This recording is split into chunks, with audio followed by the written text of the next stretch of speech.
Okay, welcome back to the Mojo H2O channel. Another big day here. We got the speed car, we got the piranha boat here. We're going to do a nozzle. We're going to take that nozzle from 110 to 112 or might even just go 114 just to. I've got two more I can mill out later, so I think we'll just go to like 114 millimeters and see what our RPM increase is. But what we're here for today is monkey skins. Look at all these. They're going to go on the door here. Joey's here, and he's going to install these, but very custom. There's the Mojo H2O logo cut out, and here is my Mojo H2O orange. Going to go in the door. We'll let him get started. A lot of pieces. You can get this for your Speed El Diablo, and I'm sure they can work with you on if you have the four-seater or the Bandit, or even the little Bambino car eventually. So they're local here in California. And what town you in? Orville. Oroville. So can ship anywhere. Monkey skins. Let's see what this looks like. Okay, check it out. Looks amazing. Got all the floor pieces. They were using a light. The roof. We haven't counted how many pieces this is, but it's basically the whole roof, which is looks like 5 pieces. Got all the pieces on the floor over there, all the pieces on the floor in the side panel here. And the cool one that we came up with for this wrap, anyway, is this entry panel piece here. Actually matches the stripe design. So cool. And it just was perfect color matching, where you almost don't even notice it's there, but every time you get in, you're gonna bump your feet on that, and now you're gonna bump the monkey skin instead of the vinyl and mess it up. Custom logo in the door.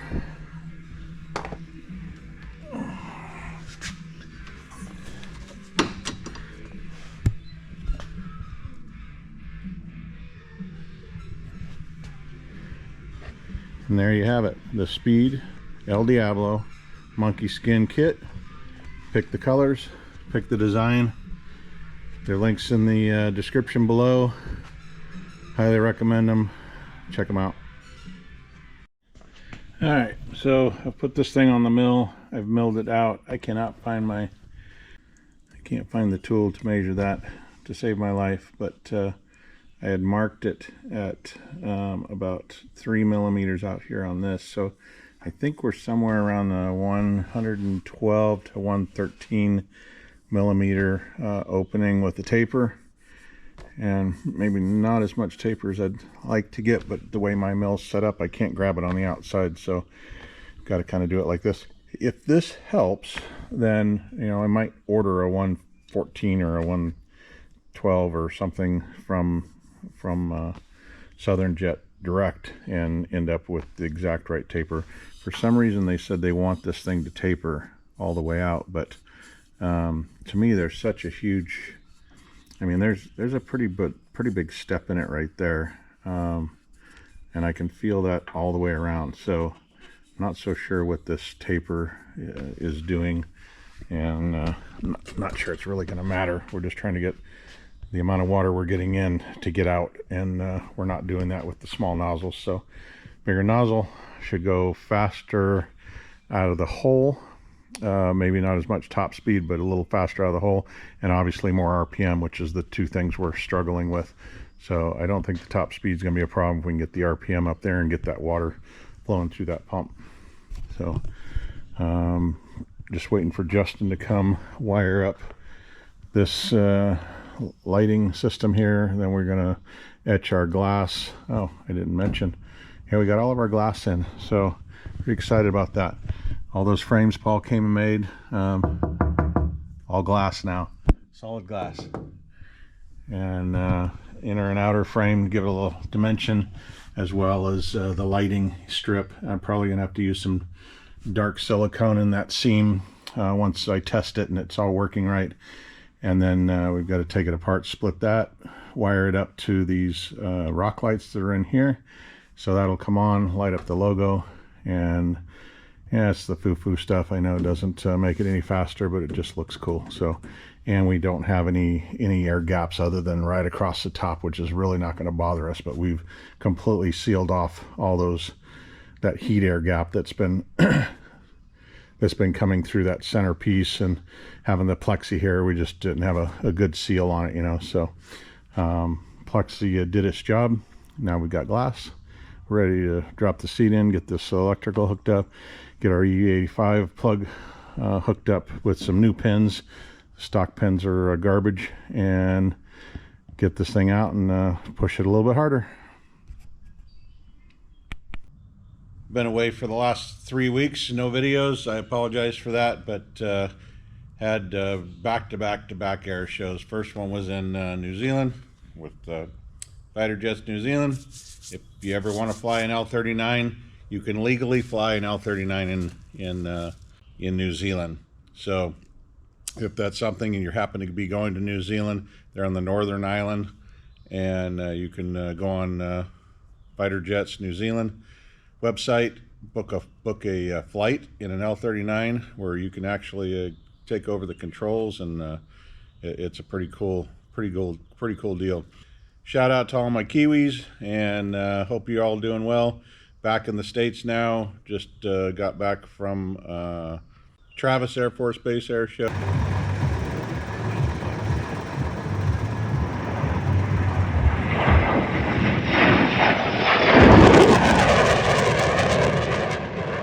The week before that, we were in New Mexico doing an air show, so it's been pretty crazy. And we got our monkey skin parts that we were missing. So this is the floor piece for the Piranha boat. These are the two pieces for the speed car. Here's the other floor piece for the Piranha boat. Right side, left side. So that's going to finally complete all of the decking material that's in the boat. So, you know, this is a great, I'm going to do a full walkthrough on this boat, but still got a few loose ends to do here. This is a great way to show you kind of what's going on if you're new here on this behind the seats, you know, with the seat out. So we've got fans right here. It should show up. There's one over there, right over there.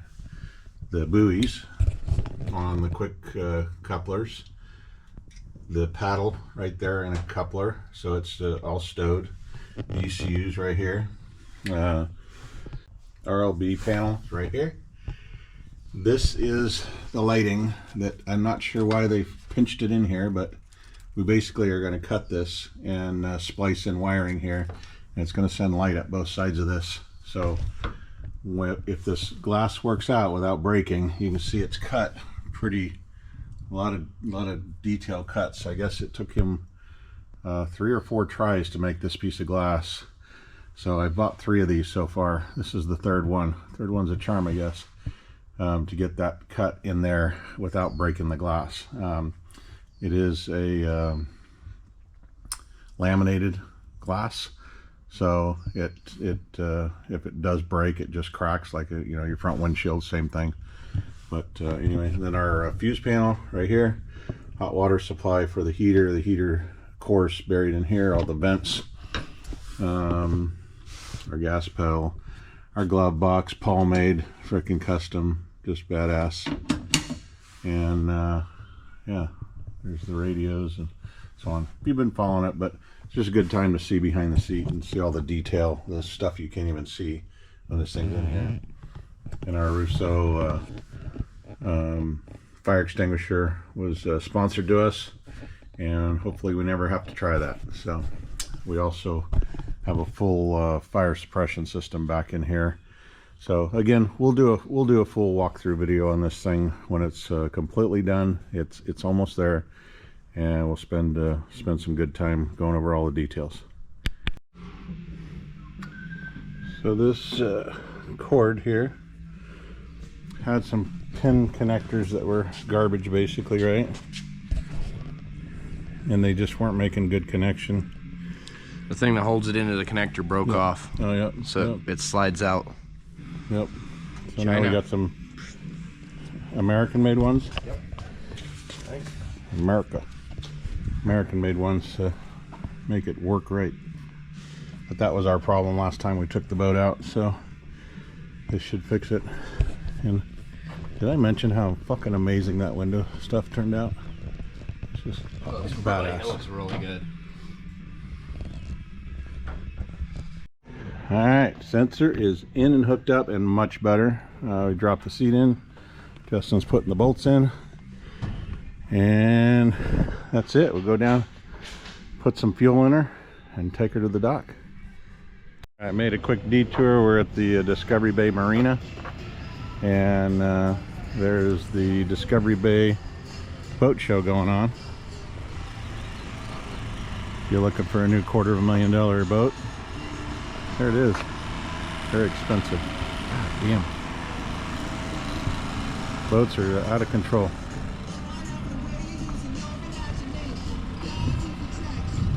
Got all the vendors here with their goods for sale. Got hot dogs. Phillips Brothers, dock guys, mini boat dude member.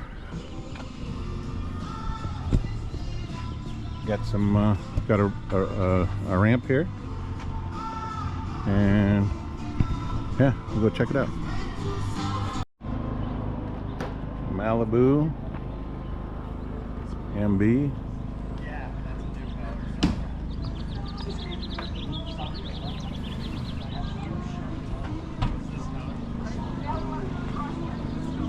Bunch of vendors.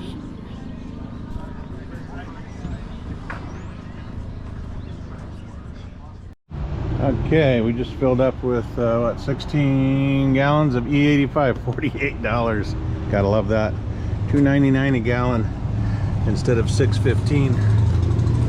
Gotta love that E85. Make more horsepower and not too bad to fill it up.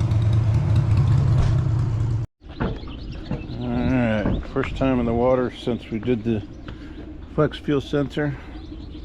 Let's see how she runs.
decided to get stopped here at Orwood, have some din-din.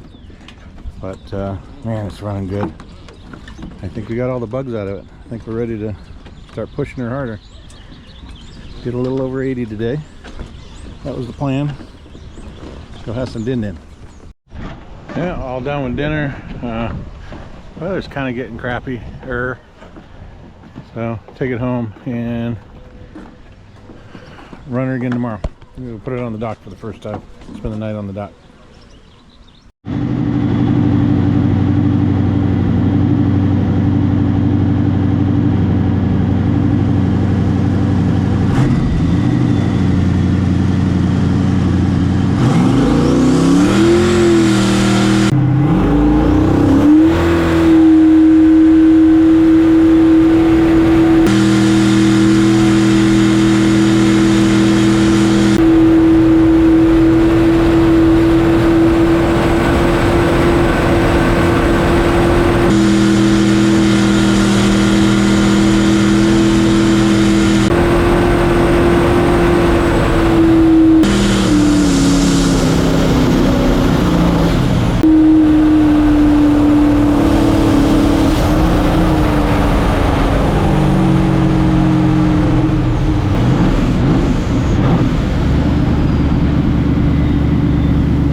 Okay, so here's the latest.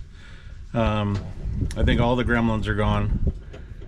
Runs great on E85. We've switched it over to 91 octane. I lost 7 miles an hour on the same boost, and that was kind of expected. You can definitely tell the difference between E85 and 91 octane in the way it acts. And I did break the last speed that we set, which was 80.2 miles an hour was the last speed, and I did go beyond that. I think we're going to kind of keep how far it will go under wraps until Blake's driving it. But I didn't change anything. I just don't have a passenger and a little less fuel, and the E85 in it, and that made a few miles an hour more. So where we're at right now, sorry, the footage is all, it's just me, you know. I set a camera and do a couple. I don't have the ability to have a camera person or anything this weekend, so a couple weeks we'll have some exterior camera footage maybe, and somebody riding along like Justin or something like that. So but for now, I think we've solved all the problems with the boat, and we're ready to schedule with Blake and get here and get the tuner here and really start tuning this thing, because we're still on a very, very conservative tune right now. I can't imagine what that's going to be like, because I think we're making like 650, 700 horsepower right now, as I mentioned earlier, and it's a handful, but it's a controllable handful. So in the hands of somebody like Blake that's used to this kind of stuff, I think he'll get used to this thing really quick. But man, what a blast to drive. I just want to keep driving it. Just doesn't get old, I can tell you that. So anyway, for now, thanks for watching, and we'll see you on the next episode, which hopefully we'll have some better footage.